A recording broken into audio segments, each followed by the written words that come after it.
sekarang kita akan ada pembahasan. Pembahasan. Tadi yang apa sih? Yang tidak aku rahasiakan. Ya, rahasiakan yang apa, misterius. Iya, misterius. Jadi memang pembahasan kita sekarang menguak rahasia laut mati. Misterius nggak? Misterius, karena rahasianya itu ya. Rahasianya. Nah, sekarang mendingan kita langsung lihat saja ya sih ya. Pemirsa, ini dia penjelasannya.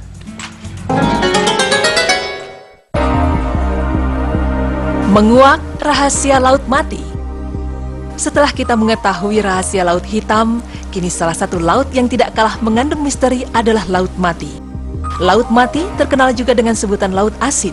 Laut ini mengandung kadar garam dan mineral yang sangat tinggi. Laut yang terletak di timur tengah ini selalu ramai pengunjung tiap tahun. Kehebatan lainnya adalah Anda bisa melakukan spa, bermacam terapi dan relaksasi alami di sana. Jikapun berenang, Anda tidak akan pernah tenggelam. Mengapa? Karena kadar garam yang terkandung dalam laut mati 7 kali lebih asin daripada kadar garam di laut manapun di bumi. Sehingga tidak ada kehidupan yang dapat hidup di airnya. Itulah mengapa laut ini dinamakan sebagai laut mati. Dengan ketinggian 400 meter di bawah permukaan laut, laut mati merupakan laut yang di permukaannya terendah di bumi. Sebenarnya, laut mati ini lebih tepat disebut sebagai danau daripada laut karena airnya berasal dari sungai Yordania. Namun mengapa orang-orang menyebutnya laut? Ini dikarenakan laut mati berair asin dan memiliki wilayah yang luas, sehingga lebih cocok disebut laut dan bukan danau. Laut mati memiliki panjang 47 mil dan lebar 10 mil, dengan total luas permukaan sekitar 360 mil, sedangkan kedalaman airnya mencapai 422 meter. Di balik keistimewaannya, berabad-abad lamanya, laut mati menyimpan peristiwa alam yang amat dahsyat. Peristiwa maha dahsyat tersebut bukan hanya membinasakan seluruh manusia yang tinggal di dalamnya, melenyapkan seluruh negeri hingga peradabannya.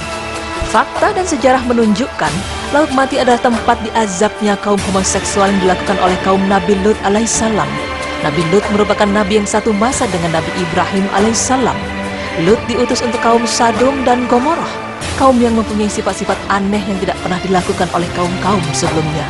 Sifat itu adalah homoseksual atau suka dengan sesama jenis kelamin.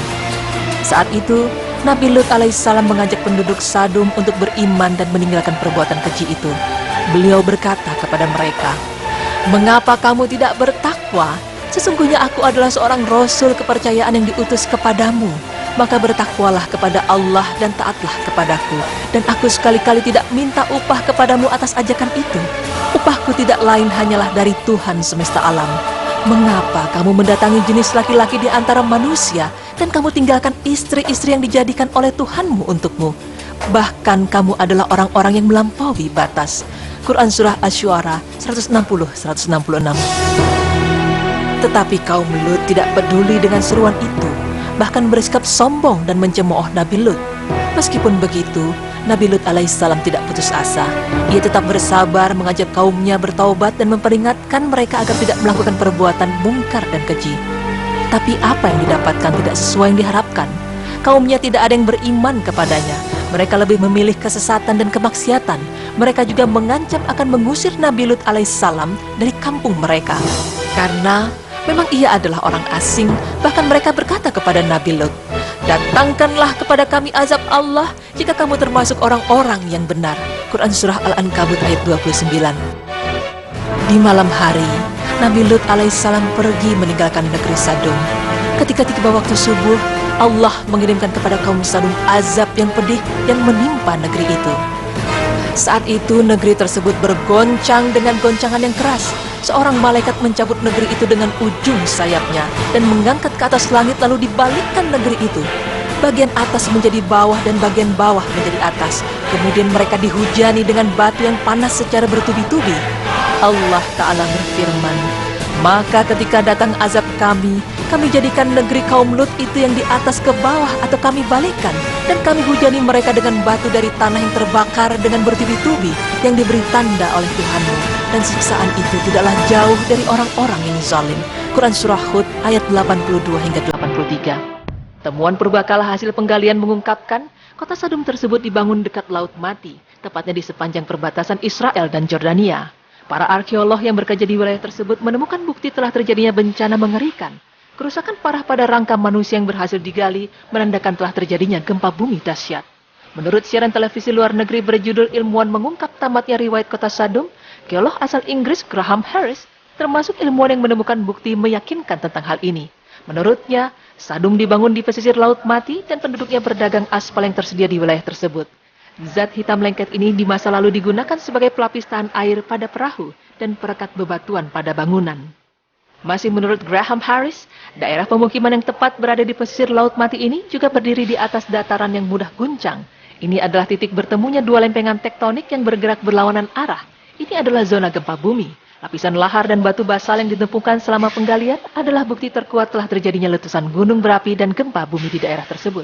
Peristiwa yang digambarkan Al-Quran dengan kalimat, "Kami hujani mereka dengan batu dari tanah yang terbakar dengan bertubi-tubi," besar kemungkinannya sebagai letusan gunung berapi. Peristiwa tersebut dilukiskan oleh ayat yang sama dalam kalimat, "Maka tatkala datang azab kami jadikan negeri kaum Lut itu yang di atas ke bawah." Sangat mungkin merujuk pada pecahan dan penghancuran akibat gempa bumi. Di bawah pesisir Laut Mati juga terdapat sejumlah besar timbunan kantung-kantung gas metana yang sifatnya mudah terbakar. Gempa bumi pastilah telah mengguncangnya dan menjadikannya terbakar. Permukaan tanahnya lalu berubah menjadi pasir yang mudah hanyut dan terjadilah longsor besar yang menenggelamkan kota tersebut ke dalam air. Serangkaian percobaan ilmiah yang dilakukan di Universitas Cambridge membenarkan teori ini. Para ilmuwan membangun tiruan tempat berdiamnya kaum Lut di laboratorium dan mengguncangnya dengan gempa buatan. Sesuai perkiraan, dataran ini terbenam dan miniatur rumah tergelincir masuk dan terkubur di dalamnya. Penemuan arkeologis dan percobaan ilmiah ini mengungkap satu kenyataan penting, yaitu kaum Lut yang disebutkan Al-Quran memang pernah hidup di masa lalu dan diazab oleh bencana kiriman Allah akibat penyimpangannya. Semua bukti terjadinya bencana itu kini telah terungkap dan sesuai dengan pemaparan Al-Quran.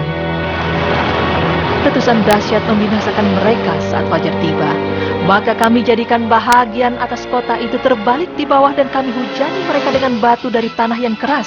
Sesungguhnya pada yang demikian itu benar-benar terdapat tanda-tanda kekuasaan kami bagi orang-orang yang memperhatikan tanda-tanda.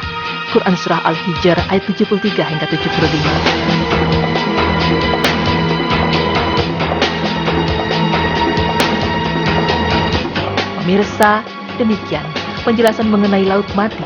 Semoga ini dapat menjadi pelajaran bagi kita dan bisa menambah iman kita kepada Allah Subhanahu wa Ta'ala akan azab yang sudah dijanjikannya.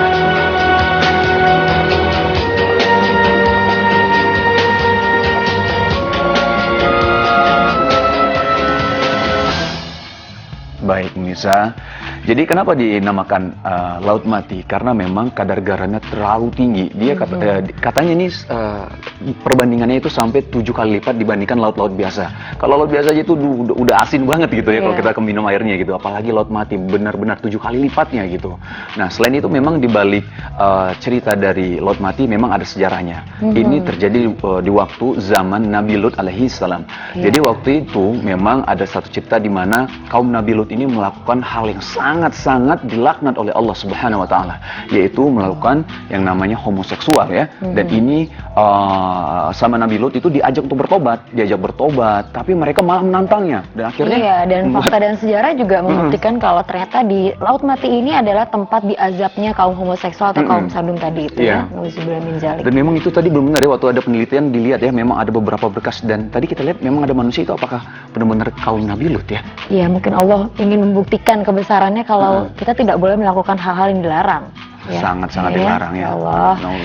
Nah, setelah ini kita akan membahas tentang Islam di Asia Tenggara. Islam di Asia Tenggara, termasuk Indonesia? Iya dong ya? Termasuk kayaknya. Mungkin termasuk. Tapi jangan kemana-mana, tetap di Berita Islami Masa Kini.